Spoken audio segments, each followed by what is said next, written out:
केवल कल्ले बढ़ाने से उत्पादन नहीं बढ़ेगा, इसके लिए बालियों पर भी आपको फोकस करना होगा।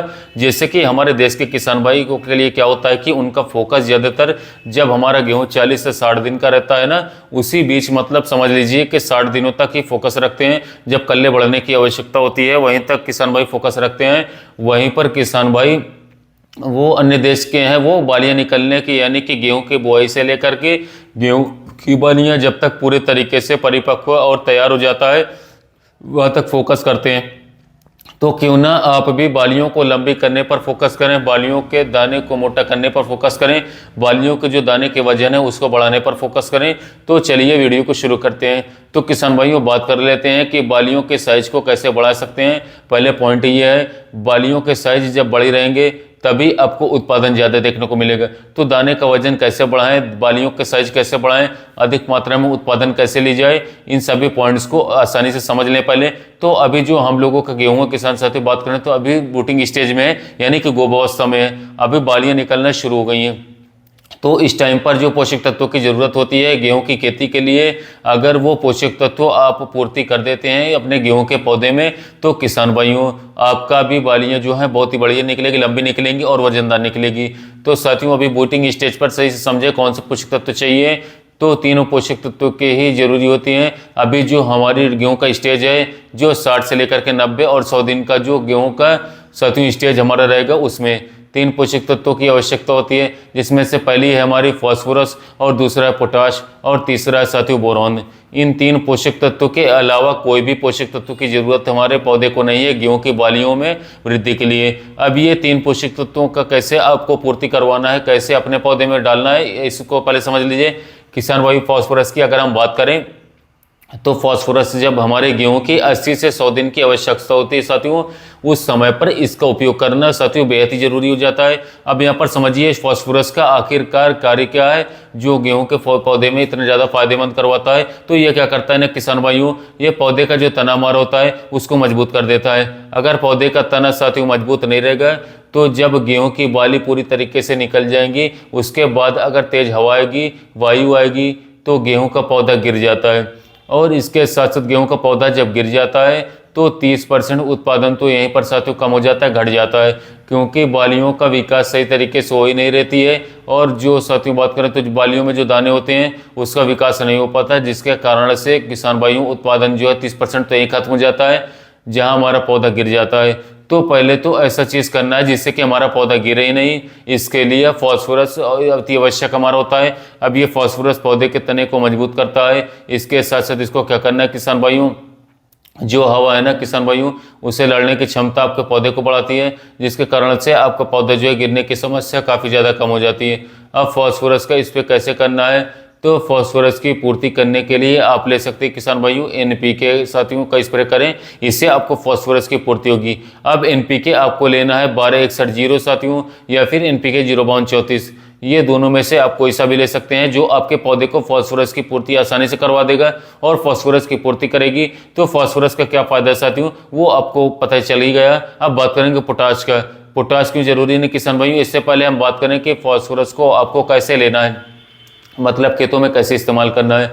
तो इसका जो है किसान भाइयों आपको इसके स्प्रे करना है। और स्प्रे करने से पहले जो साथियों मैंने आपको बता दूं कि पत्तियां जो है ऑब्जर्व कर लेता है, पत्तियों द्वारा पूरा हो जाता है। जब आप इसका फास्फोरस का स्प्रे करते हैं तो साथियों पत्तियां जो है ना जड़ से लेकर के बालियों की सतह तक पहुंचाती है फास्फोरस को, जिससे कि आपके गेहूं की बालियों में वृद्धि आती है।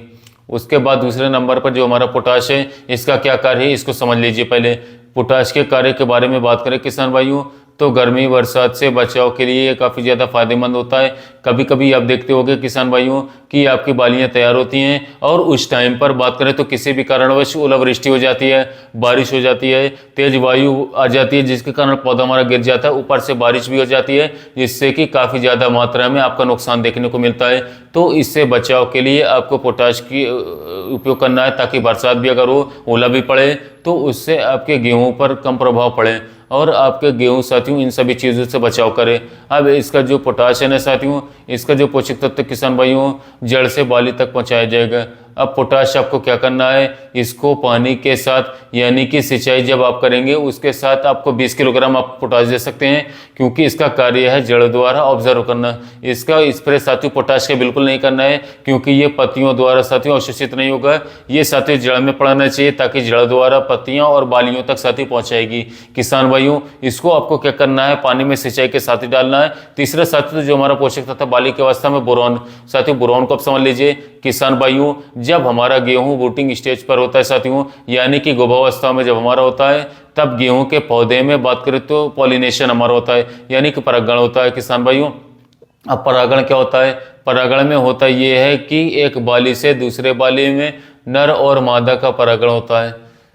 तो साथियों जो ये परागण की प्रक्रिया हमारी होती है ना, ये बोरॉन इसमें काफ़ी ज़्यादा फायदेमंद हमारा होता है। तो साथियों इसके लिए आपको करना क्या है कि जब ये नर और मादा एक दूसरे का परागण करती है, उस टाइम पर बोरॉन काफ़ी ज़्यादा फायदा करती है और काफ़ी उपयोगी भी होती है। तो इसके लिए आपको लेना है किसान भाइयों 100 ग्राम बोरॉन। अब 100 ग्राम बोरॉन को आपको करना क्या है, प्रति एकड़ के हिसाब से मैं आपको डोज बता रहा हूँ। ये जो 100 ग्राम बोरॉन आपको लेना है, प्रति एकड़ के हिसाब से आपको लेना है। 100 लीटर पानी में 100 ग्राम बोरॉन को आपको डाल देना है। डालने के बाद में साथियों उसका आपको स्प्रे कर देना है। अब किसान भाइयों, जैसे कि आपने वीडियो को शुरू में बोला है कि 1 रुपए का जादुई फार्मूला हम बताएंगे आपको, जिससे कि आपकी बालियां जो लंबी होंगी, तो आखिरकार वो 1 रुपए की चीज़ है कौन सी साथियों, ये तो समझिए। नहीं तो आप भी कहिएगा कि कृषि मित्र चैनल जो है झूठ बोलता है। और शैम्पू का प्रयोग जो है थंबनेल में आपने देखा होगा, तो इसका आपने इंतजार अभी तक किया। किसान भाइयों, हम आपको बता दें कि इसके 100 ग्राम जब आप बोरॉन लीजिएगा साथियों, उसमें 1 रुपए वाली जो हमारी क्लिनिक प्लस शैम्पू होती है, या फिर कोई भी अच्छी कंपनी की शैम्पू हो, 4-5 पत्तियां डाली हैं, और ये कोई पोषक तत्व नहीं पूर्ति करेगी साथियों। पहले समझ लीजिए, शैम्पू आपको कोई फायदा नहीं करेगी, लेकिन साथियों शैम्पू करेगा क्या कि जो आप स्प्रे करेंगे ना साथियों बालियों पर, उसको चिपकाएगी। यानी कि शैम्पू जो है स्टिकर या फिर चिपको का कार्य हमारी करेगी, जो आपके स्प्रे को जो है साथियों पत्तियों तक बात करें तो पत्तियों तक साथियों लंबे समय तक रखने की क्षमता को बढ़ाता है साथियों। और आपका जो पौधे के ऊपर साथियों कुछ धूल कण है उसको सफाई कर देता है साथियों, जिससे कि पूरी तरीके से बोरॉन जो है ना आपके पौधे को साथियों सही मात्रा में सही डोज में मिलती है। ये कार्य होता है हमारा शैम्पू का। तो 1 रुपए की जो शैम्पू की बात की थी साथियों, वो फॉर्मूला ही रहा। और जो हमने 3 पोषक तत्व आपको बताए साथियों, ये 3 पोषक तत्व गेहूं फसल में सबसे ज्यादा जरूरत होते हैं, फास्फोरस, पोटाश और बोरॉन।